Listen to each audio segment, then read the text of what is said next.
Good evening, friends. Welcome to another episode of the podcast. I'm coming to you without a microphone right now because the cord to my microphone broke. And the issue with me, why I'm usually not able to stay consistent, is because I'm so hard on myself all the time. Like, unless my product is amazing, I don't want to post it. And I think, regardless of if it's good or bad quality, I should just be consistent. Consistency is key. And I think that is most important. So I was down really bad from having a sinus infection the past few weeks. I've had a sinus infection, and then it was Halloween and we went out. And then the 2nd of November was our hot chocolate run. We did a 5K, and I woke up like super sick that morning. I was like, I need to go to the hospital, but I still ran the 5K. And I was like, I didn't do that well. And my friends are like, dude, you're sick, so you're good. At least you showed up. So I went to the doctor and I got some antibiotics, and I'm feeling much better now. I just feel tired. And yeah, I went back to flying. I got off a 3-day trip yesterday. So last Wednesday, I was still kind of feeling shitty. So that's why I didn't film a podcast episode, which I was feeling really bad. I was like, I said I would post every Wednesday. Like, I still should have posted even though I'm sick. And so right now, even though my microphone was not working, I was like, I'm gonna post an episode. I'm gonna be consistent. And then I'll order a new cord for my microphone. My sweet microphone is here. Like, I just can't use it. It's so annoying. So I don't know what to talk about today. It's almost like when I see my therapist, I'm like, I don't know what to talk about. And then I just like figure it out. I always figure it out with her.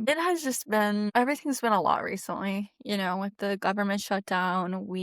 Nights are getting, like, in Chicago, the sun sets at 4 p.m. And it's like, usually I would get pretty depressed about that, but we are on Prozac, and that really takes the edge off of the whole depressive spiral of everything. I've just been going through a lot of like emotional and like self-discovery stuff, and I don't know, my heart's felt kind of heavy recently, and I'm like, I guess I can talk about it. If people want to hear it, I could talk about it. Yeah. So one thing that's been like heavy on my heart recently is that I feel like I really need to take some time to really focus on myself and like understand myself and also be selfish, because I feel like so many dynamics have taught me that like I'm such a fixer and I always try to fix people, and that's not good. And I lose myself in like friendships or relationships or whatever, and I just get so worried about people, and it really sacrifices my own mental health. And so recently I've just been very much in like a very selfish period of my life of just like, no one's gonna make me feel uncomfortable anymore. No one's gonna make me feel stressed. I'm the only one that lives my life. I should be able to live my life every single day and not feel uncomfortable. I deserve that. I've been uncomfortable my whole life. I've been depressed my whole life. I've been a people pleaser my whole life. I deserve to not feel uncomfortable. So before, I really cared about what people thought. I really cared about their judgment. Things that happen, like, I don't know, like, for example, like, someone will send me something from a flight attendant and that flight attendant blocked me. And it's like, it just gets to a point where I have to not take it personally and just be like, some people aren't going to like me. Some people are going to have negative perceptions of me. I can't control that. And all I can control is what I can control. All I can control is what I put out there. Your perception is not my responsibility. It really is not. I can just be the best I can be. And that's it. But sometimes it is hard to like show up every single day and like negativity or take like negative things that happen. Um, and just like want to keep going after that. So I've just been really working on being like, you're not going to feel uncomfortable. You are not going to feel this. You're not going to feel that. So yeah. Also I feel very romantically avoidant right now. I'm very avoidant with everyone. I'm a nice person, but I'm very avoidant right now. And it's almost like people can sniff it out. People can smell it. I'm getting people coming out of the woodwork from my past, just like, can I call you? Like, let me explain myself, like all this stuff. And I'm just like, what's going on? Like, I'm really at a point right now where I just don't care. And it's almost like people can feel it. My ex texted me, come to your, no. No, no, no. My ex is like, "I'd like to see you on a Philly layover, but you always drop them." And I'm like, "Yeah, that's true, because I shouldn't be seeing you. I should not be seeing you, so I do drop them." But yeah, so it's been that.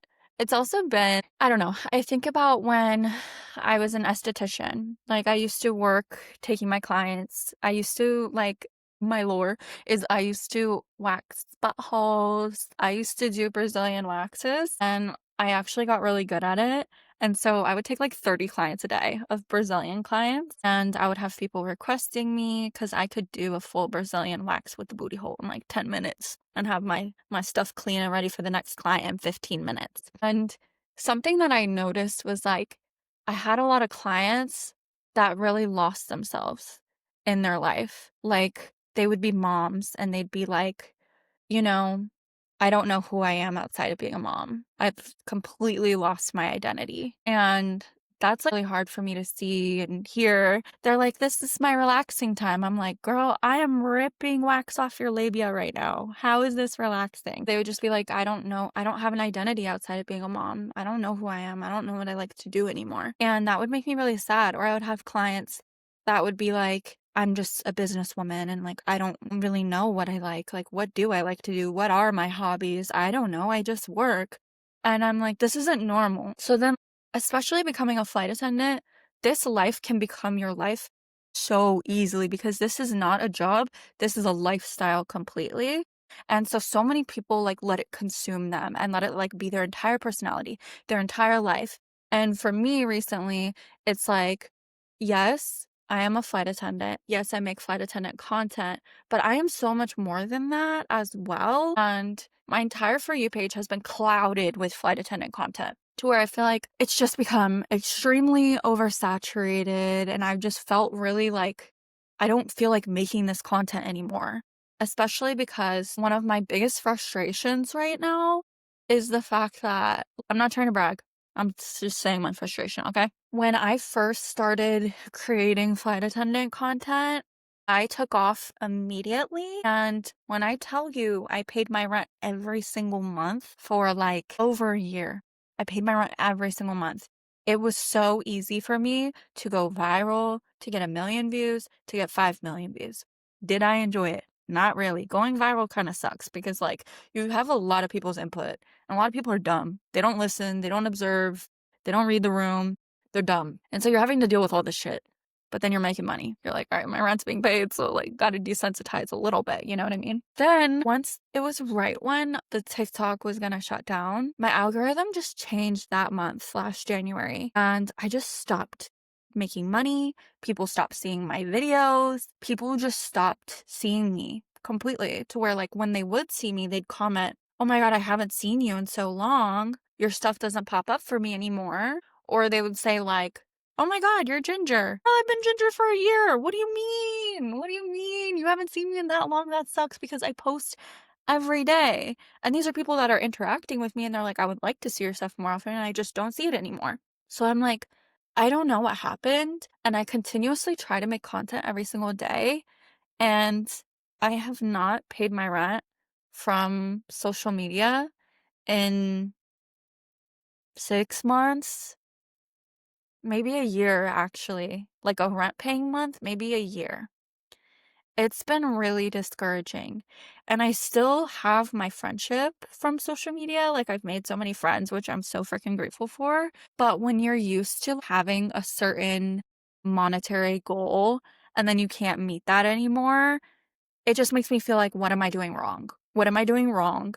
And then I start getting discouraged and I get in my head and I'm like, maybe I should just stop. And the other day I posted, like, do you guys still want to see flight attendant content? It feels oversaturated. I got multiple comments that almost made me start crying because they were so sweet. They were such sweet comments. And it just made my heart really happy. I literally made a collage of my favorite comments because I really want to like print it out and put it on my wall because that's how down bad I am. I made a collage of multiple really sweet comments I got, and I want to put it up on my wall just for like motivation to be like, people like your stuff. Don't worry. I don't know.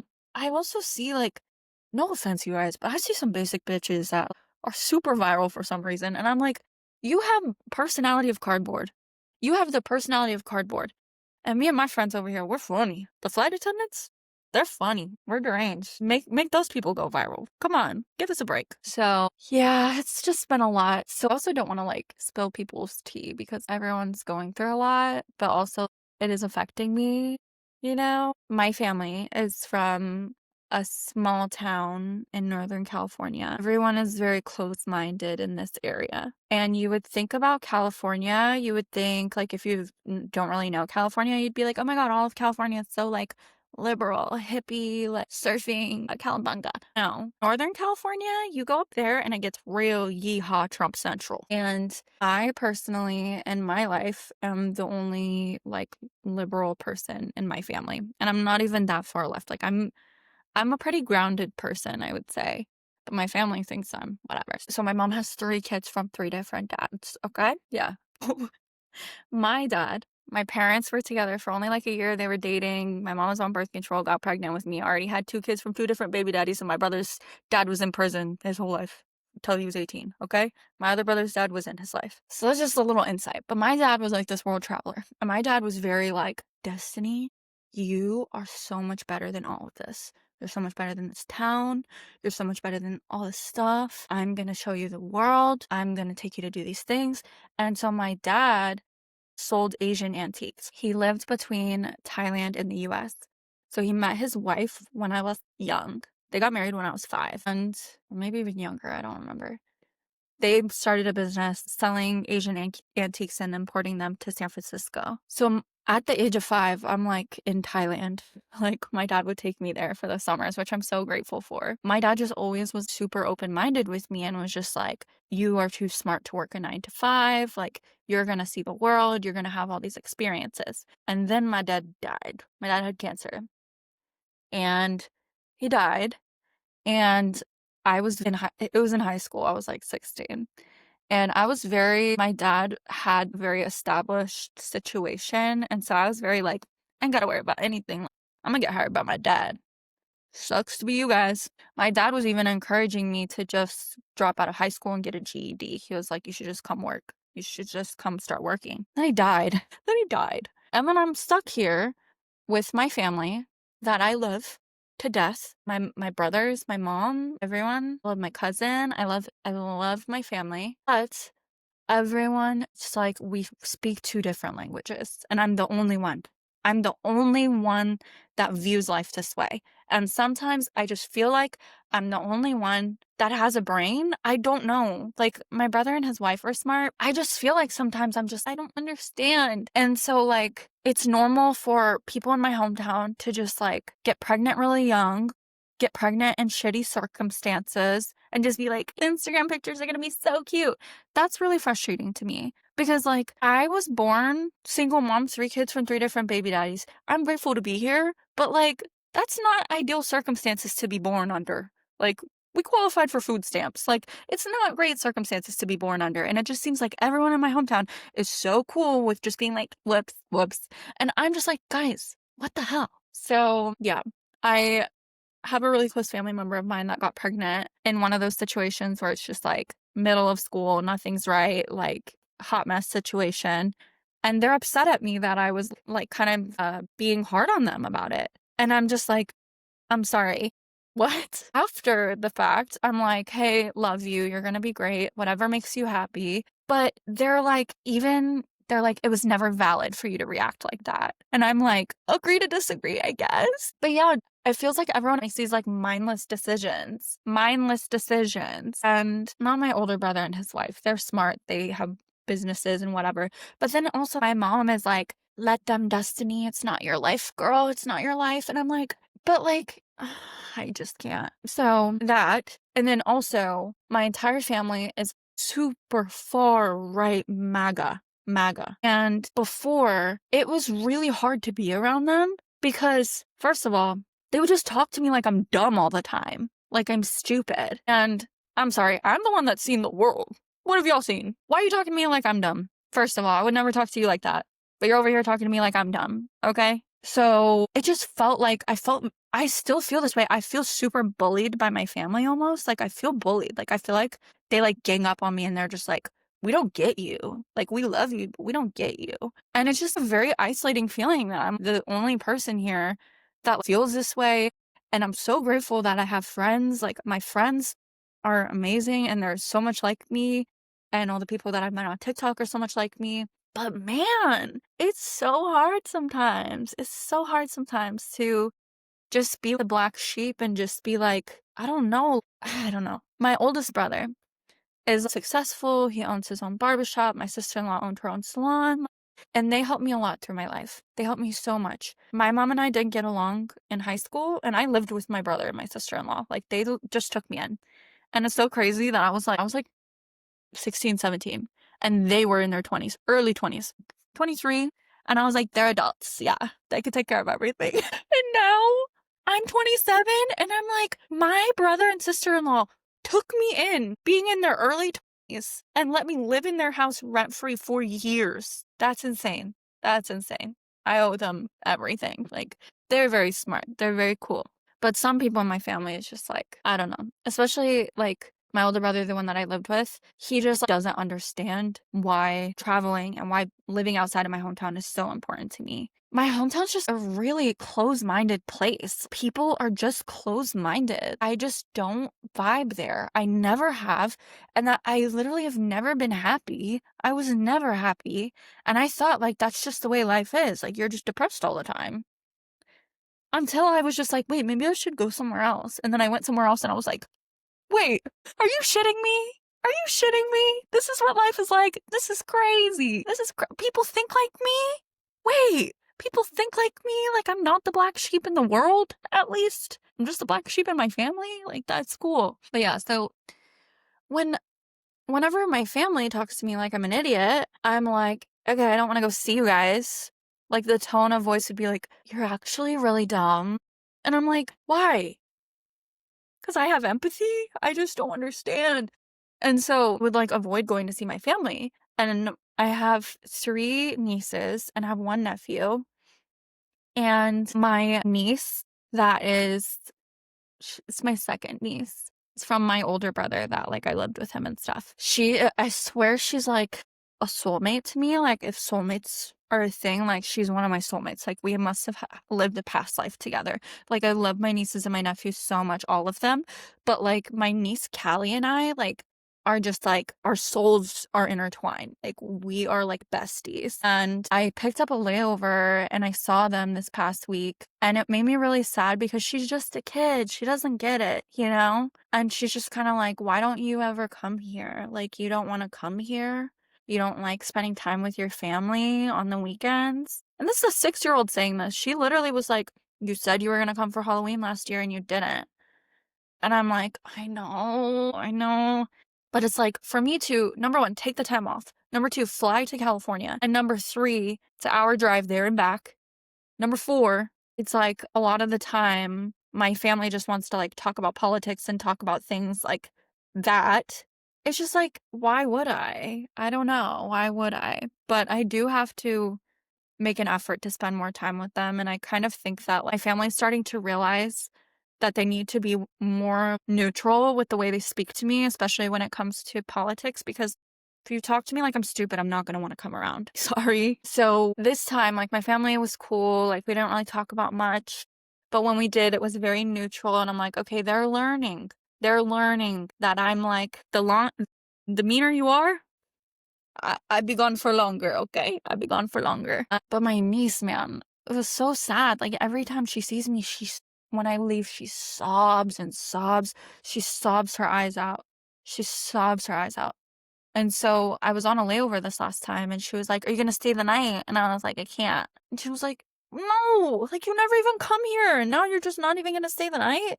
And I'm like, I'm sorry. And the whole time she was just upset that I was leaving. Like, she just kept saying, like, I don't want you to leave. Why do you have to leave? Can't you just stay the night? And I was just explaining to her, like, I have to work in the morning. Like, I have work. She's like, why are you always working? And I'm like, because I need money. I don't know what to tell you. But she threw such a meltdown this last time.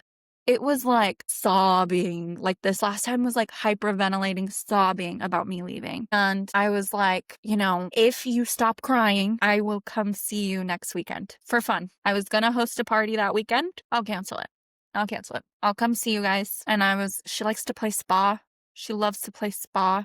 And she's like, can I brush your hair? And I was like, sure. And so I'm like, what if I've flown all day. So I'm like, what if I like lay down and we turn the lights off and you brush my hair playing relaxing music? And she's like, oh my God, yes. I'm like, spa time. Okay, girl. And she was like, grandma, I washed her feet. I did this. I did that. I said, grandma's really putting you to work. And she goes, I put myself to work to make my family comfortable. What 6-year-old would say? I put myself to work to make my family comfortable. And so I was like, damn girl, okay. Like future spa owner over here.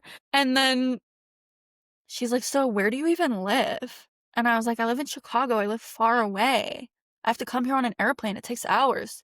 She's like, do you live alone? And I was like, no, I live with my friend. We have like a little girly house, 2 girly rooms, a girly little house.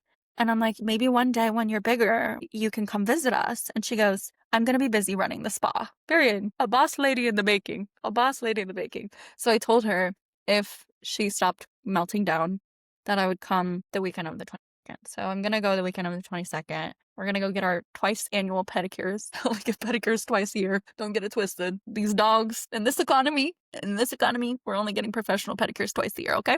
Me and my sister-in-law always joke about that. My sister-in-law was like, we could get our once a year pedicure. I said, that's a biannual pedicure, Miss Ma'am. It's just been really frustrating. I just feel like I'm just in such an introvert era right now. I don't know what's going on. Like, I just want to be by myself.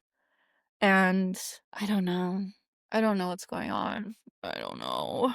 It's just been a lot. And then also with the government shutdown, working this past sequence, my first flight going in canceled, and then my whole day got rerouted, and the rest of it went fine. But the entire time I was anxious because people are texting me left and right, like, careful if you're gonna fly into here, things are canceling. Careful if and I'm just like, when will it end? And after this, I'm working 6 days on, 1 day off, 6 days on, 1 day off, 6 days on, 1 day off. Did it to myself. You feel bad for me? Go check my Instagram. See me in Bali. You won't feel bad for me anymore. You will not feel bad for me anymore when you see that. But yeah, this time of year is exciting though, and a lot of new flight attendants are getting hired. Training has been starting for some airlines. My airline, I think training starts in January, which is super fun, super cool. I'm like excited for the spring for new hires to come in. Fresh meat to, teach them the ways and to boost our seniority a little bit. Next month, I held off reserve, even though I was supposed to do reserves. We love to see it. We love to hear it. But yeah, I've just been in such a weird little funk, and I'm just trying to like keep my head afloat every day. I was in therapy earlier today, and she's just like, so who do you want to be in this season? Like, what do you want to be? And I'm like, this might like fuck everyone. I just want to get hot, get my body tea, and get my mind right. Everyone else will leave me alone. She's like, I feel like you just get overwhelmed and shut down. And I'm like, I don't care what it is. I don't care what it is. I don't know. I really don't. But yeah, that's what's been going on with me. Very personal, this one. Way less education, more venting to you guys. Yeah. I've just been feeling a little frustrated recently, but like, I really think I'll feel a lot better once my bank account's back up, because whenever I'm broke, I'm just like in a really bad mood. I'm in a really bad mood when my bank account's not looking good. I need a hefty deposit. I was even looking at some sugar daddy websites, and I was like, ew, Destiny, you don't want to give them sugar. Why are you looking? Why are you looking? Oh, I also forgot to tell you guys. I've been writing prisoners. Yeah, I've been writing prisoners. And you should write prisoners too if you feel like it. It's really no like risk, because you can write them on email, on JPay. You buy like 20 stamps for $5 or something, and then you can go back and forth, and it takes 1 stamp, and you can find the prisoners on writeaprisoner.com. These prisoners are very lonely. I originally started doing this in COVID, and some of them are weird, because they're prisoners. Some of them are super cool. I have like one friend to this day that I'm so cool with. He supports my YouTube videos because he's out of prison now. I was his pen pal for 9 months. I was writing him back and forth because a lot of people just like make stupid mistakes when they're young and then they're stuck in prison. Or like one person that I've been writing recently actually his story's so sad. His story's so sad, and he's serving 8 years for this. He was supporting his fiance who had cancer, and he was working 2 jobs constantly to support her. They had owned a house together. They had a mortgage, they had a dog, everything. He had never done anything wrong in his life. Nothing. Not even a speeding ticket, I swear. And so, during COVID, his fiance was extremely immune compromised, and they were basically living on other sides of the house. Like, he couldn't even see her. He was super depressed, working 2 jobs, very anxious. One day he was drinking and his fiance was like, "Please go to the pharmacy and get my pills." And he was trying to say like, "No, tomorrow, no, tomorrow. I've been drinking, whatever." She's like, "I need them today." So he ends up going to the pharmacist, to the store, whatever, to pick up her meds. He rear ends a car at 50 miles per hour. The woman is fine, but the gas gauge breaks out in a fire. Like, something went wrong with the tank of the car or something. But the woman is okay. She got out of the car, waved her hands at him like, "I'm okay." He gets served with a DUI. So he's going to get a DUI because he was over the legal limit. The woman then goes to the hospital and dies 4 hours later due to inhalation from the gas. She had, previous medical history, like complications, apparently was like overweight. I don't know, like there were a bunch of different things that made her gas exposure be deadly because he was exposed to the same gas and was fine. They charged him with vehicular manslaughter because he rear-ended her under the influence of alcohol. So he got vehicular manslaughter, and her family actually won a case suing the company, the car company. I think it was like Chrysler or something. I forget. Yeah, he still got charged with vehicular manslaughter. So when you're on writeaprisoner.com, you can see what they did. And so I saw what he did, and it said vehicular manslaughter serving 8 years. And I'm like, that doesn't make sense. If he committed vehicular manslaughter, why is he only serving 8 years? That's like a very short sentence for someone that committed manslaughter. And the articles that I was reading, because you can also just Google their name, their first and last name is there, everything where their prison is there, like everything like that. So I Googled his name before I wrote him, and I was just like, there's nothing behind this, and he's young. This happened when he was 23 years old. He's like 28. He's a year older than me now. And his profile said, like, not looking for anything romantic, just looking for someone to talk to. Like, I'm really lonely. And so, like, I just started writing him. And then he just started explaining to me his story of what happened. And I'm just like, that is so fucked up. That is so fucked up. But yeah, I have written quite a few people. Some people are, sending me "you up" emails in the middle of the night. And I'm like, babe, no, that's not what it is. And I have wanted to write girls, but like every time I look for, like, I put like the female filter, it's like really like trashy looking girls that have like their pictures of them with like a Snapchat dog filter from like 2015, or I'm looking for a boo, like I want a sugar daddy, and I'm like, oh, okay, well, I can't help you there. So I've been wanting to write a girl, but like I haven't found a normal looking one. You have to filter through the guys. There actually are normal guys. There are 3 pen pals that I've had that have not wanted anything romantic with me, just friendship. Like, one of my pen pals is like, will you find me a girlfriend? I'll find you a boyfriend. And I'm like, I don't want a felon boyfriend. Thank you, though. But I'll see what I could do for you. I'll see what I could do for you. And I accidentally ghosted him all summer. I forgot to respond to him. And my roommate's like, Destiny, before you write another prisoner, it's like a fish. You can't forget about it. But yeah, it's crazy. And like, I had a girl in my jump seat, and I was telling her about, like, I was just bored. My crew members were boring me, and I was like, so I write prisoners. And they were like, what? And I'm like, yep, let's spice up the conversation a little bit. You guys want to hear about it? And they were like, yeah, you crazy for that? And I was like, I know. And I was like, I kind of want one of my pen pals is in prison outside. The 28-year-old, he's in prison outside of Seattle. And I was like, I should come visit. And he was like, I assume you're joking. No one's ever visited me. And I'm like, why not? I fly for free. I just got to rent a car. I got to get someone to drive for me because I don't like driving. But I would do it for the plot if it's not super hard. And this flight attendant on my jump seat was like, I'll drive. Let's go. This is such insane lore. Please do it for the plot, Destiny. Go see this man in prison. And I'm like, I really should. I really should. So I'll keep you guys posted if I end up doing that. And let me know if you want to date my prison pen pals. I'll hook you guys up with them if you're into that felon stuff. I'm personally not, but like, there's something for everyone.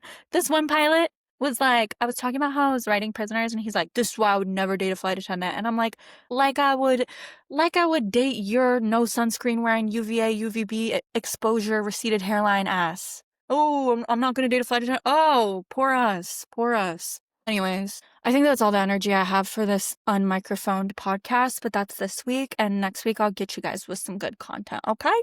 Love you so much. Thank you for watching. For people that have been encouraging me to continue to post, thank you for encouraging me. I actually need it so bad. I need it so bad. People are like, "You're the most confident person I know," and I'm like, I'm glad I seem that way. I'm really glad I seem that way. But love you guys. Hope you have a lovely night, and I hope this week of flying goes smoothly for you guys because this shit's been fucked. All right, bye.